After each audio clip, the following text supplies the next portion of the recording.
গাজীপুরে বিভিন্ন প্রতিষ্ঠানে হামলার ঘটনায় ধরা পড়েনি কেউ। নারায়ণগঞ্জে ভাঙচুরে জড়িত ৪৫ জন আটক।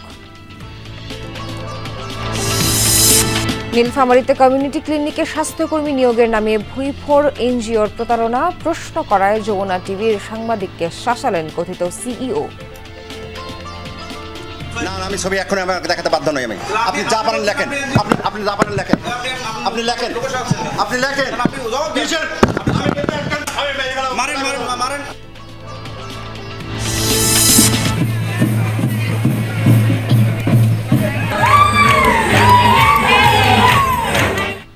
পার্বত্যাঞ্চলে বৈশাখের দ্বিতীয় দিনে বর্ণিল শোভাযাত্রা। মৌলভীবাজারে ফাগুয়া উৎসবে তুলে ধরা হলো চা জনগোষ্ঠীর জীবনগাথা।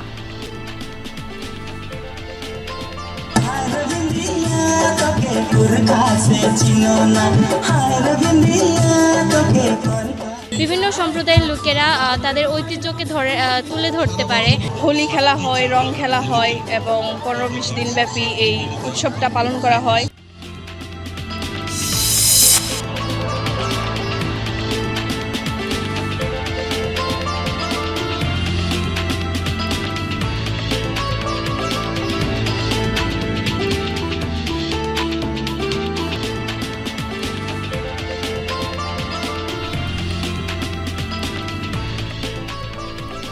স্বাগত সবাইকে, আমন্ত্রণ সংবাদ সারাদেশে। এতক্ষণ শিরোনাম দেখছিলেন, পুরো খবর জানাতে সঙ্গে আছি আমি নাবিলা সোহার।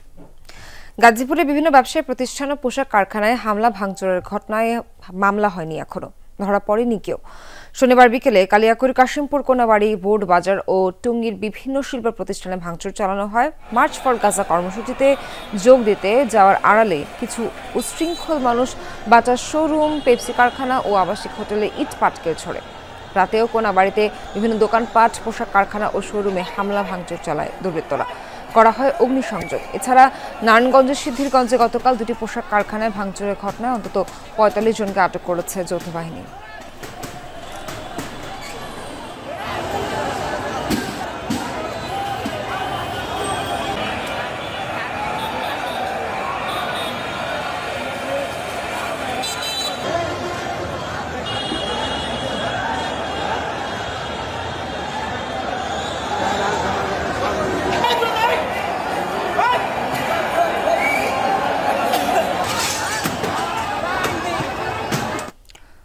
মাদারীপুরের রাজৈরে আতশবাজি ফোটানোকে কেন্দ্র করে দুপক্ষের সংঘর্ষে অন্তত ২৫ জন আহত হয়েছে।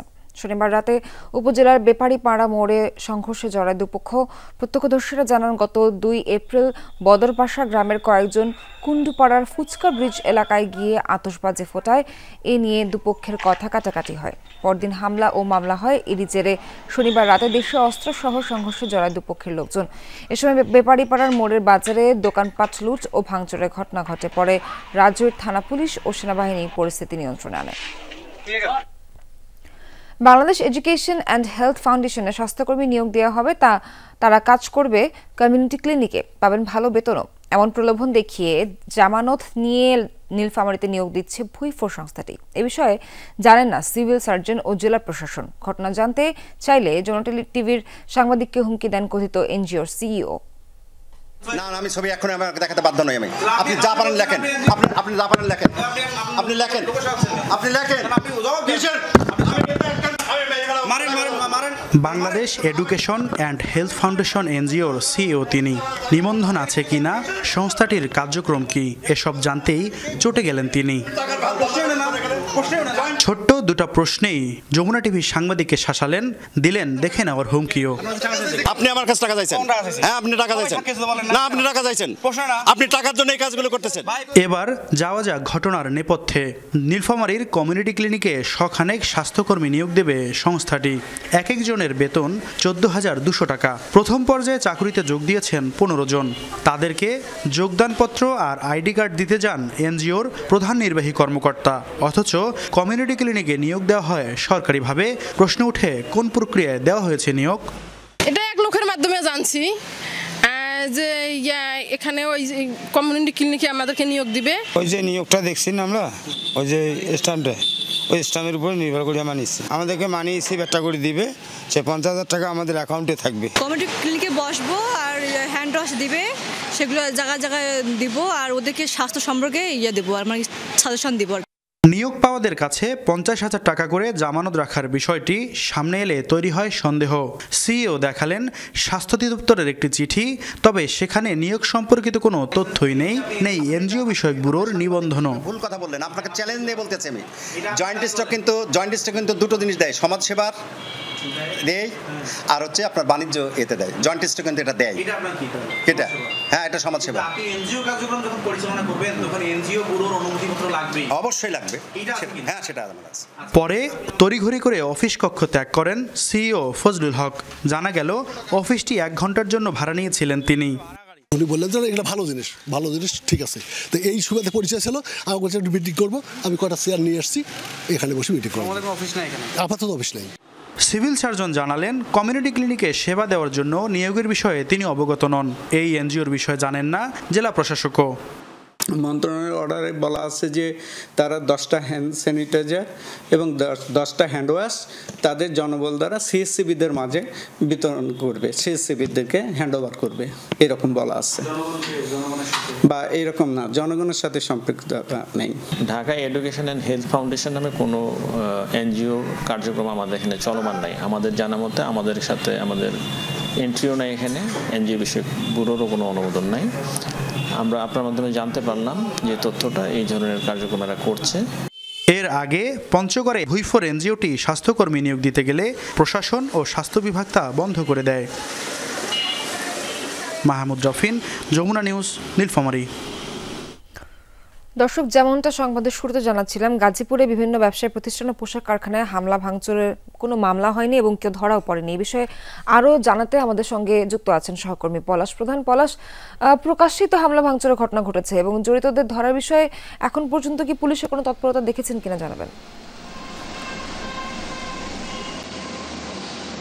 কিছুক্ষণ আগে গাজীপুর শিল্প পুলিশ এবং গাজীপুর মেট্রো পুলিশের যারা ঊর্ধ্বতন কর্মকর্তা কথা বলছে, তারা মূলত যেই প্রতিষ্ঠানগুলোতে মূলত হামলা হয়েছে, ভাঙচুর হয়েছে, সেখানে আসলে সিসি ক্যামেরা সংগ্রহ করছে।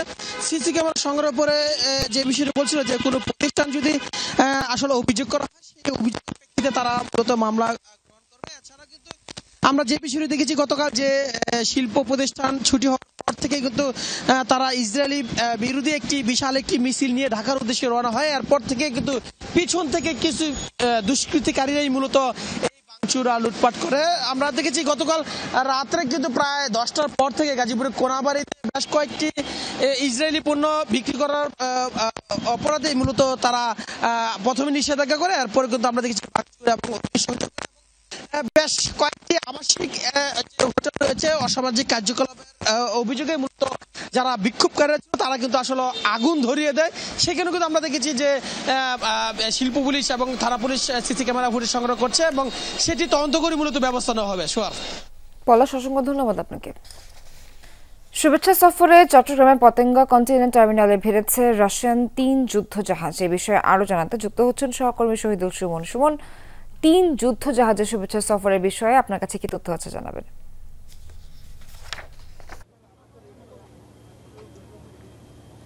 সোহার, অল্প কিছুক্ষণ আগেই জাহাজ 3টি চট্টগ্রাম পতেঙ্গা কন্টেইনার টার্মিনালে এসে পৌঁছেছে এবং এটি কিন্তু এখন প্রায় ভিড়েছে এবং আপনি দেখছেন নোঙ্গর করার যে আনুষ্ঠানিকতা সেটি কিন্তু এখনো পর্যন্ত চলছে। তো মূলত যে 4 দিনের সফর, সেই সফরে কিন্তু এই যুদ্ধ জাহাজে যারা নাবিকরা রয়েছেন কিংবা নৌবাহিনীর কর্মকর্তারা রয়েছেন, তারা কিন্তু দুদেশের বাংলাদেশ এবং রাশিয়ার যে দুদেশের নৌ কর্মকর্তারা রয়েছে তাদের সাথে কিন্তু পেশাগত বিষয়ে মত বিনিময় করবেন। সেই সাথে ভবিষ্যৎ প্রশিক্ষণ ও পারস্পরিক যে সহযোগিতা সেটির সুযোগ সৃষ্টির পাশাপাশি কিন্তু দ্বিপাক্ষিক যে সম্পর্ক রাশিয়া এবং বাংলাদেশের সেটি আরো আসলে মজবুত হবে, এমনটি আসলে এখানকার যারা নৌবাহিনীর কর্মকর্তারা রয়েছেন তারা আশা প্রকাশ করছেন। এবং মূলত যে 3টি জাহাজ এসেছে সেটির মধ্যে ছিল পেতেঙ্গা, সবার আগেই আসলে আমরা দেখেছি পতেঙ্গা কন্টেইনার টার্মিনালে ঢুকেছে, তার পরপরই রেজিক যে যুদ্ধ জাহাজ সেটি এসে প্রবেশ করেছে। পরবর্তীতে আরো একটি যে যুদ্ধ জাহাজ মূলত পরপর 3টি যুদ্ধজাহাজ সেগুলো এসে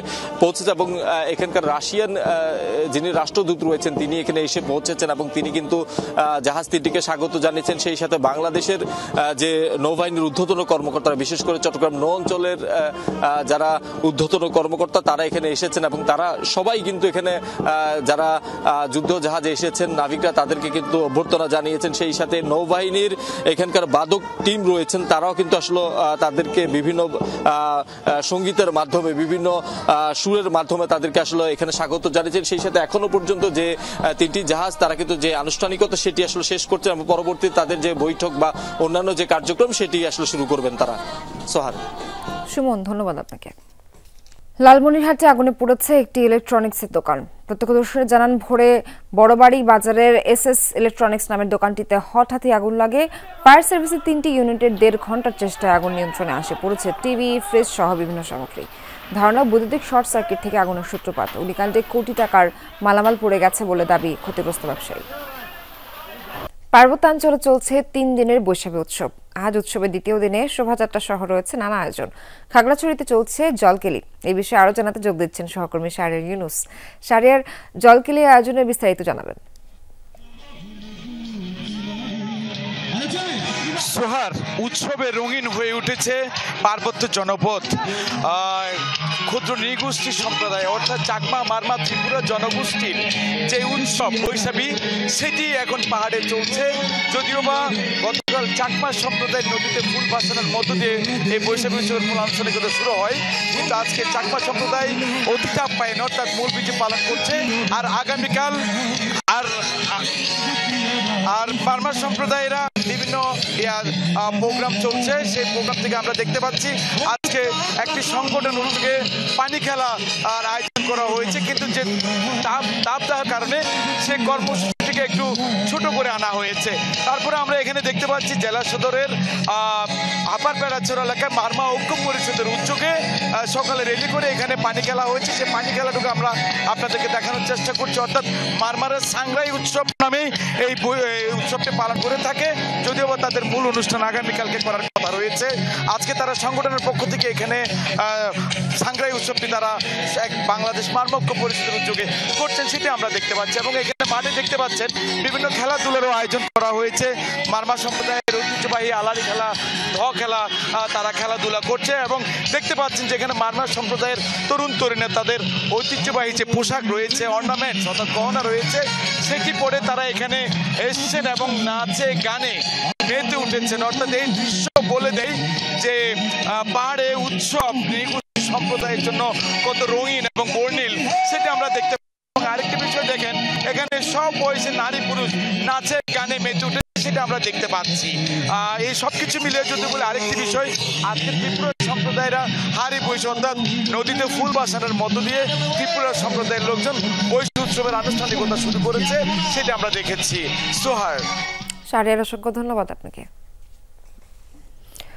মৌলভীবাজারের শ্রীমঙ্গলে অনুষ্ঠিত হলো ফাগুয়া উৎসবেতে জনগোষ্ঠীর শিল্পীরা নানা গানে ও নৃত্যে তুলে ধরেন তাদের জীবন কাহিনী। আফরোজা আহমেদের পাঠানো তথ্য ও চিত্র দেখব বিস্তারিত।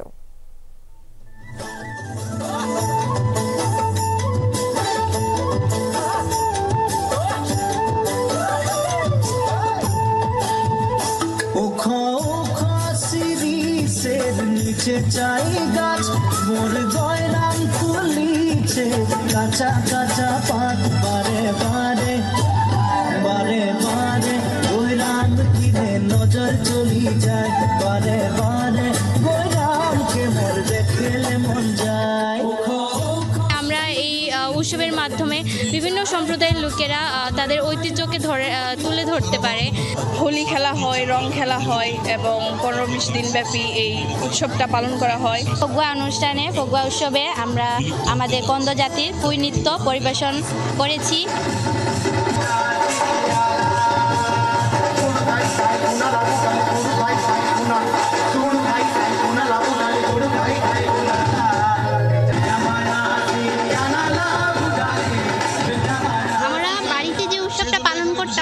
সেখানে শুধু আমাদের গ্রামের লোকজনেই থাকতো, সেই ঐতিহ্যটা শুধু আমাদের মধ্যেই সীমাবদ্ধ থাকতো, অন্যান্য লোকেদের কাছে কখনোই যেতে পারতো না এই ঐতিহ্যটা। এইখানে এসে অনেক ভালো লাগছে, কারণ হচ্ছে আমাদের ঐতিহ্য যে কাঠি নৃত্য এটা ধরে রাখে, অনেকেই তো বিলুপ হয়ে যায়।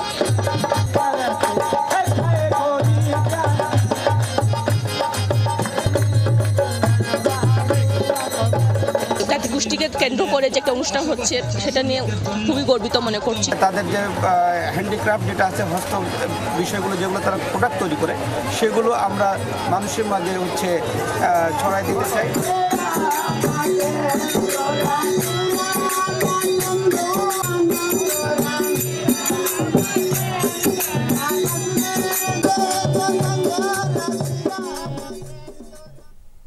দর্শক, এখানেই শেষ করছি সংবাদ সারা দেশের আয়োজন। সঙ্গে থাকার জন্য ধন্যবাদ সবাইকে।